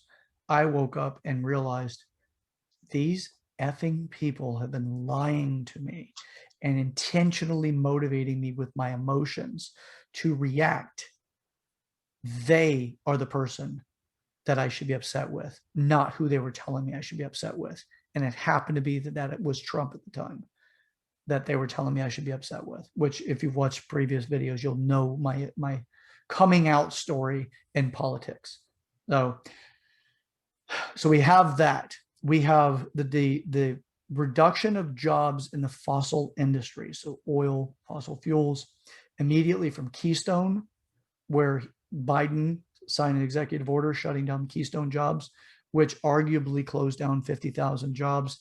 What was it, like 14,000 direct and then up to 50,000 indirect jobs for Americans. One executive order sign away. And now we have the Colonial Pipeline. I'm not saying the Colonial Pipeline was Biden's fault directly. It happened under his watch, his reactions to it, everything else. I'm not letting him off the hook on this, because Jimmy Carter was considered to be the worst president in American history because he had the oil shortage or the gas shortage in the 70s. He had a lot of like horrible economic policies. Unemployment was at all-time highs. The 1970s experienced a pretty significant recession. Biden in his first 100 days has already challenged the title for worst president in history. But the media won't tell you that. Biden doesn't talk about it. They gaslight you regularly. They tell you what's going on isn't going on. So the border crisis, by the way, I only talked about the voting side of it. Here we have human trafficking taking place. The cartels are deeply involved with this. These people aren't coming to the border just because they decided to walk up. They're not going to be able to. They're going to be interfered with so that they make an agreement with the cartel so that if they can get safe passage over the border, that they're going to send money or their family is going to be in danger. So they also are educating them on how to get through the border, which means that they're helping them understand if you come along with a child of a specific age, then you're more likely to be able to get sanctuary in the United States or get let into the United States. And you don't have to worry about taking your kid out of it afterwards. They're going to like put everybody together, but you just leave your kid or leave the kid. So there's human trafficking taking place. There's people getting straight over the border. They supposedly closed the border this week and 900 people went through, even though it was closed. So with that, there's the immigration crisis. When these people come into the country, ICE is the organization that's immigration. What does it stand for again? Immigration Customs. I can look it up. Yeah, I apologize, guys. We can look it up. Joshua's going to find that in just a second. ICE is being restricted and or handcuffed, not literally, but restricted from their ability to take these people that are not legal citizens and take them back out of the country. We were close, Chad. U.S. Immigration and Customs Enforcement. Son of a bitch, I was off by an E. So we have that going on. We have a stimulus situation in our country that has people incentivized not to go back to work. We have the highest ever job offers or job openings in the country's history. And our unemployment rates are out of control. What was the last job statistics? It was like 200,000. He missed as far as what the administration predicted as far as a job increase. They missed their number. They were below their number like 75%. As far as they projected, I don't want to say statistics because exact numbers, so I don't have them readily available to me, but I know it was in the 1 million mark-ish as far as new jobs, 1 million new jobs, and they hit like 200-ish thousand new jobs. I mean, way below. That's like, imagine a company posting their earnings reports for stockholders, and they were 75% so or below their projected increase in production. They would be, everyone would be like, you think this crypto is bad? Everyone would be like, sell. Like, it would be horrible. Can't be here. Yes. So we have that portion, right? The jobs openings, job opportunities, and then we have the unemployed that don't want to go back to work. We have Biden going on and saying, well, if you have a suitable job and you don't take it, you will lose your benefits. And then he says, I want to extend the unemployment benefits. We have companies trying to hire people, but we can't hire them. People are, and I've worked in an industry that I had interviews that didn't show up, or when they did show up, they were given a job offer, they disappeared. Staying on unemployment. They're making more money on unemployment. In Florida, you can make, I believe it's it's $573 a week for being on unemployment, because you have the 300 from the federal and you have 275, 273 or 275 from the state level at maxed out benefit. So before that, it was 600 federal and it was 275 for the state of Florida. So you were making 800 a week doing nothing. Almost $900 doing nothing. So I get it. Back then, we didn't know what was going on with the virus or in this situation, the pandemic. We didn't have any idea what was going on with all that. We just sat back and like, we need to be careful. So we took caution ahead of time. And I get it, but that situation is still going on. People are conditioned not to work right now. So, all right, that's under Biden's watch. Now, did it all happen under Biden's watch? No. The emergency reaction was under Trump's watch, but that was also because we didn't know what the hell was going on. We've had more than a year to figure things out. And all we see is whenever shit gets really crazy on one side of the political spectrum, then all of a sudden the COVID thing goes crazy. And then, or if that's okay right now, we've got something else going on like the Arizona audits, or we've got, Hillary Clinton's got her emails, or we've got whatever it is that they do not want to have focus on. They immediately shift it over and say, well, COVID's all this horrible thing. Like in India, people, please do not just take what you see in the news about India and this horrible wave of people dying left and right. I know people in India. I've researched this pretty extensively, and I will tell you that a lot of that is absolute bullshit. Does it mean that their infection rate isn't high? I'm not saying that. The death rate due to COVID is not as high as they're trying to project it. They're showing people burning people in their own front yards and stuff like that. If you don't understand Indian customs, you need to do yourself a favor by researching that before you listen to what you hear on the news. If you don't understand it, you don't understand it. You're better off not being manipulated by what you hear, because all of a sudden you assume that your standards, how the dead are handled and how the funeral proceedings and everything else is done here in the States is instantly compared against, or not compared, granted that they do the same thing there. They don't. They have a 48-hour window to cremate their relatives after they die. 48 hours. We can go beyond 48 hours. They have to cremate them. We embalm to bury, we cremate. We have two different processes predominantly that we do when it comes to our burial services. They predominantly cremate. 48 hours. That's a religious thing. If you don't know it, research it. All right. That's all I'm saying about that right now. So this is going on under Biden's watch.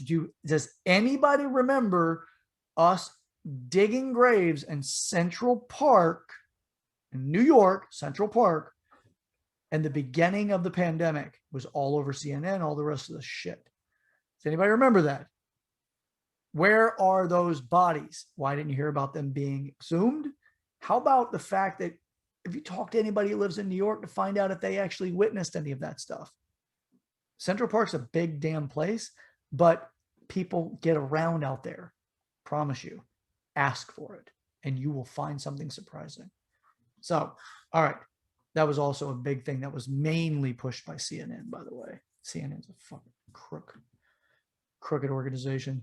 All right. So I'm not done, by the way. All right. So now we have the pipeline, the Colonial Pipeline thing. They're claiming that it was Russia. If you would notice, the majority of the things that they have to do with outside attacks against the United States is about Russia. Russia's doing it. Russia's doing it. China is not an ally.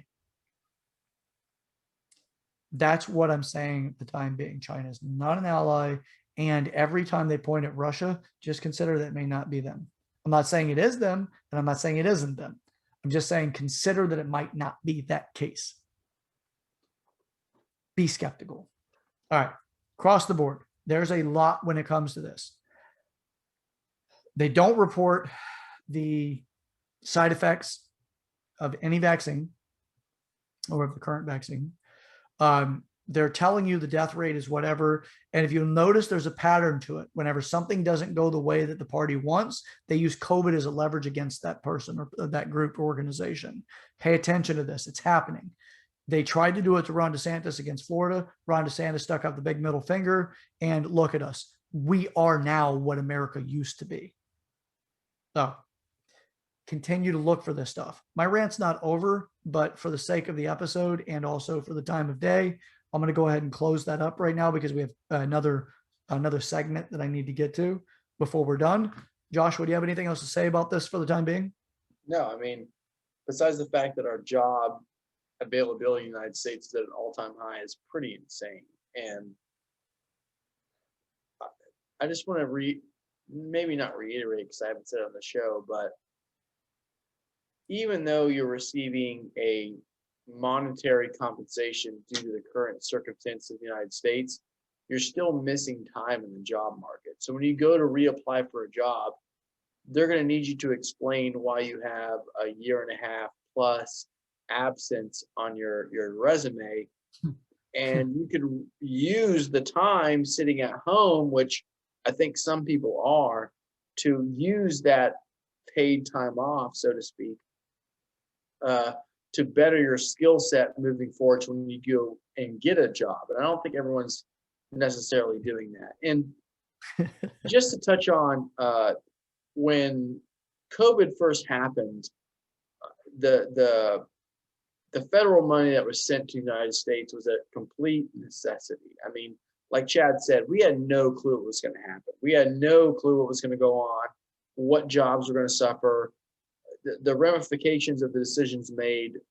We had no previous experience to base it off of. So we were going to make very, very quick decisions, and it was completely necessary. And I remember when Trump first said that he was going to do the stimulus check, I was like, I'm sure there's been times in history where a stimulus check has been issued, but not in my lifetime. So it's amazing. And it's crazy how we give so much clout. You like that, Chad? We give so much clout to someone who, in my opinion, doesn't necessarily deserve the credit that they were given, which is Joe Biden. And the next president, whoever it may be, is going to reap the negligence that is this current administration. And you know what they're going to do? They're just going to blame it on Trump. That's all they're going to do. They're just going to, no matter who it is, no matter if Biden gets reelected, It won't be Biden. Yeah, it won't be Biden. I put money on that. That man won't even probably be alive by then. Yeah, it won't be Biden. Yeah. But if no matter what, they're gonna pawn off all the negative repercussions that these actions have taken on the United States onto the next guy. And it's really sad. They're going to be spooning the pudding right off the corner of his lip, by that time, if he's still around. Oh, and also for the job reference thing, as Joshua mentioned earlier, I don't think you're going to fare well if you're honest by saying, well, the last year I've put in about 15,000 hours on COD or Call of Duty, and I'm ranked lieutenant on Call of Duty. You're not really going to do too well on that whenever you let them know that that's a video game that you spent the majority of your time actually playing and eating your McDonald's or whatever the hell it is that you're eating. Actually, I'm sorry, McDonald's is actually on the decline. And Tampa, Joshua, I don't know if you heard about this. In Tampa, McDonald's was paying people $50 to show up to an interview. Really? Yep. There was a McDonald's $50 paying people $50 to show up to an interview. That's crazy. Literally. Isn't that insane? That doesn't mean get the job. Show up. That's one of the craziest things I have ever heard. And for all of our hardcore listeners, we've gotten this deep into the episode. We should use that, Chad, as one of the tags for the episode, because that is one of the craziest things I've ever heard. I've seen, work more hours, receive X amount of bonus. I've never even read, Chad, to where a business is literally like, take an interview and you'll get paid for it. Let alone McDonald's, which nothing against people who work for McDonald's, because McDonald's has an interesting history, so to speak. But the fact they're literally paying people to just show the hell up for an interview is absolute ridiculousness. Yeah, no, it's insane. So with that, we've got a lot more to talk about, but not enough time to do it. So you're gonna have to catch the next episode for that. But we do need to touch on two more things here before we go. Like I said, I also have more to go, but if I miss something in my rant about what I see, by the way, I do see the majority of the things that I did mention so far, and there's about another at least 7 more things that I didn't mention. Of the things that I did mention, I see these things as a way to reduce an individual that is currently dependent, reduce their independence. I'm sorry, a person is currently independent, to reduce their independence. So once the state has somebody dependent on them, the person will do as the state says to do. And United States has been its own safe haven for the independent. No, we call it Independence Day for a reason. So for the people that are stubborn, they have their own resources. They have everything they need. They have stockpiles of whatever resources they need in order to survive long term. they're getting things that they may not be prepared for. And that's increasing the likelihood of more people being dependent on the state. That's how I see it right now. Could I be wrong? Absolutely could be wrong. I just see it this way right now because things are lining up that direction. So with that being said, that's what old Uncle Chadbert wanted to tell you about on that side. Again, I'm not saying this is absolutely happening. I'm saying that this is a high probability of what's happening. I would say it's a probability of what's happening, but it's growing into the high probability category. So, all right. Everything else on that, I do want to do this new segment for the show. Doesn't mean it's going to happen all the time, but I did come across a couple of things that I thought was really important to bring up. We are restricting and handcuffing our own police. So here's one of the methods that has been used to do this. This was actually out of California. This is the Glendora Police Department, and this is out of California. Now, this has to do with on Wednesday, April 29th at about 8:28 a.m., our officers responded to a call of a male who was attempting to break into a vehicle in the 1400 block of South Grand Avenue. When we arrived, we contacted Dejan Landrum, male, 24, from Monterey Park, as he was attempting to drive away in a stolen vehicle. The vehicle had been stolen out of East Los Angeles. In addition to driving stolen vehicle, he had stolen property and narcotics with him. Landrum was arrested. Due to the California zero bail policy, he was issued a citation and released. Approximately 1 hour later, Landrum was released at about 2:20 p.m.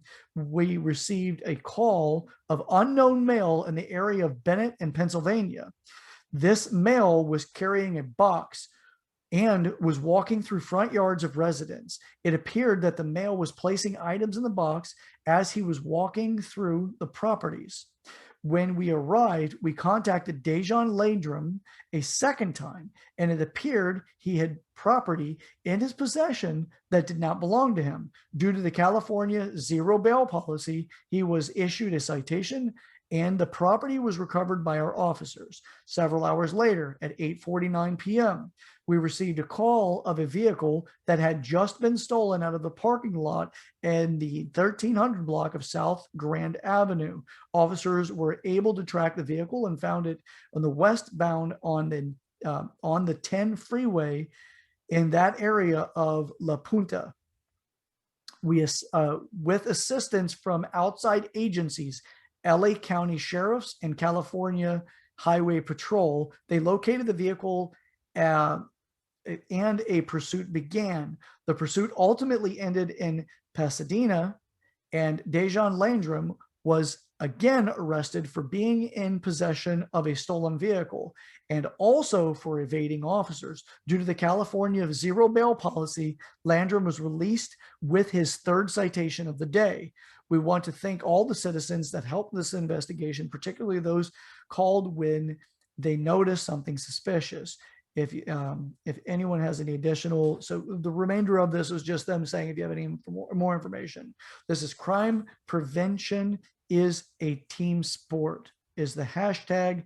And this again is from the Glendale Police Department in California. So the zero bail policies in California, they also have something similar in New York.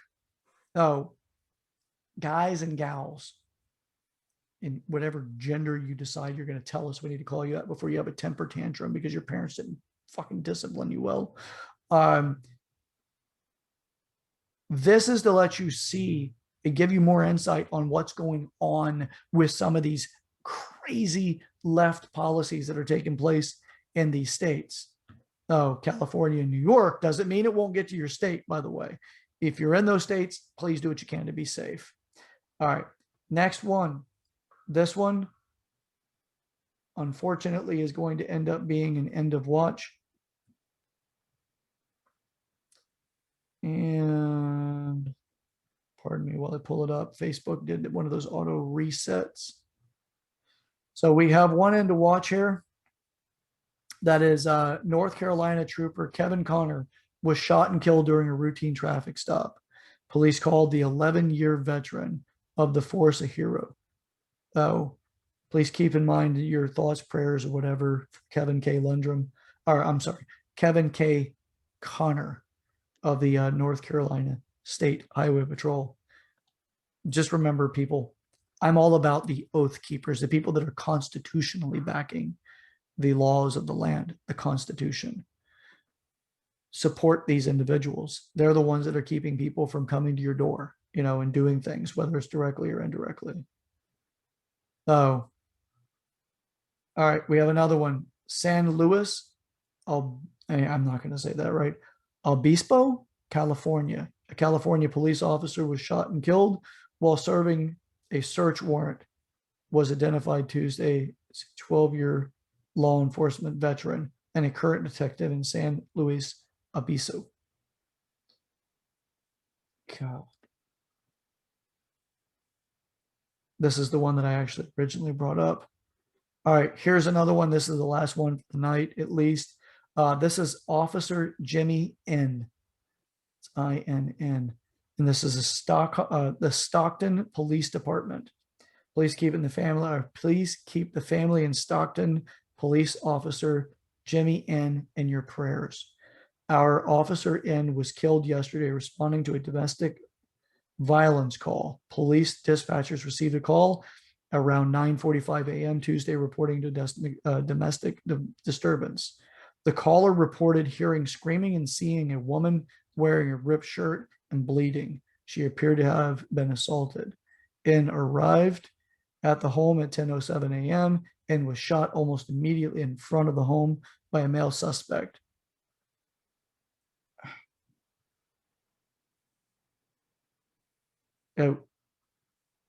Look, I know right now it's fashionable to beat up the police.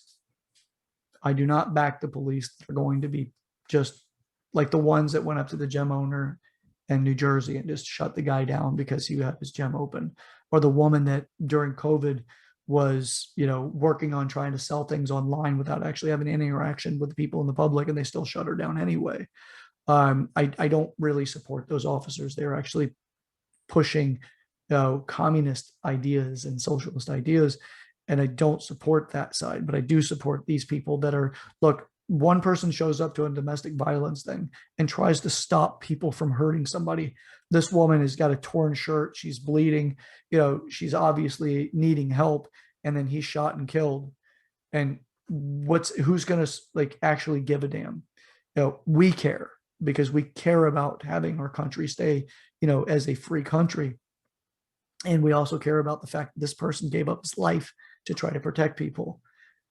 We have people like the officer in Ohio that shows up to a domestic violence thing where the girl tries to stab the other girl, and then stupid ass, this ignorant mother, LeBron James, comes out and says, "You're next," on a tweet, talking about that officer, referring to what happened with Derek Chauvin being convicted of all 3 counts of the murder that they put on him for George Floyd. And then they say that about this officer in Ohio who just saved this woman's life from this other woman trying to stab her, right in front of the officer. So people, we need to wake up. Waking the people is about waking up. All right. That's what I've got for tonight. Joshua, you got anything else? That's it. Yeah, I agree. It's not everyone who puts on a uniform has everyone's best interest at heart. Those people are probably the majority, I would say. But at the same time, we can't open the floodgate, so to speak, as far as what's acceptable treatment of those who you literally pay to protect you, and the manipulation of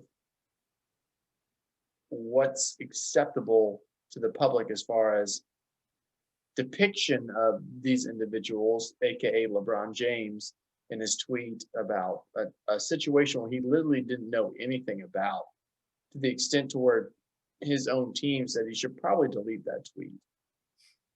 We have to be careful who we give the reins to as far as what we choose to project into our world, I guess you could say. Yeah. And waking the people is all about that. It's not about just Chad and I saying what we think is right and this is the end all be all and we are the all knowers. No, it's not. It's about giving people a different lens to what's actually going on and not allowing those individuals who control the reins to depict what you actually think. So I'm sure we're going to touch on the subject again. It's not going to end right now, and it's going to continue in different aspects of society, not just policemen. I mean, that's a word. Is policeman a word? It is now. Yeah, fuck it. We'll make it up. Yeah, it's a word. So let's be careful. Use logic. Use whatever you have in your being that can constitute maybe you being skeptical to what you're being fed to believe, and do your own due diligence as always, and we'll be all right. You know, it's a Wednesday. Happy Wednesday. It's hump day. It's the worst day of the week, in my opinion. That's kind of a negative mindset too. I should probably get over that. And tune in for the next episode. It's going to continue. We didn't even touch, Chad, we had like three different topics we didn't even get to touch on today. So if you're interested to see what those topics are, come to the next episode. We're gonna hit that job market a little bit more. There's so much more that we can dive into on that topic. And I can't wait to see what happens. And I'll see you then. Just stay golden, pony boy. Just keep your chin up. We're gonna be all right. That's right, baby. All right. Well, all y'all cool, badass patriots. This is again your host, Sir Chad Everett Broshears, and I am accompanied by the man that only Prince would sing about, Joshua, the MFN Patriot McClendon, my Kraken. Oh, remember he's throwing them dollar bills, yo. Oh, remember, we're all Americans. We do need to act like it. Otherwise, it's not worth it. So let's pull it together. Remember, we're in this together. Until next time, remember, keep your nose clean and don't go sniffing unless you have consent. And don't be some jackass filling up fucking garbage bags and or grocery bags at the goddamn gas pump. Don't be that person. I'd hate to have to tear you up and ridicule you like crazy on the show. And buy the dip. Buy the dip, baby. It's dipping. Buy the dip. Come on now. Let me see. One more little quick thing. We got that Doge? Nope. No. It's up a little bit. It's already up, Chad. It's already up. That's up 2 cents. All right. Good. All right, y'all. Have a good night. We'll see you the next episode. See ya.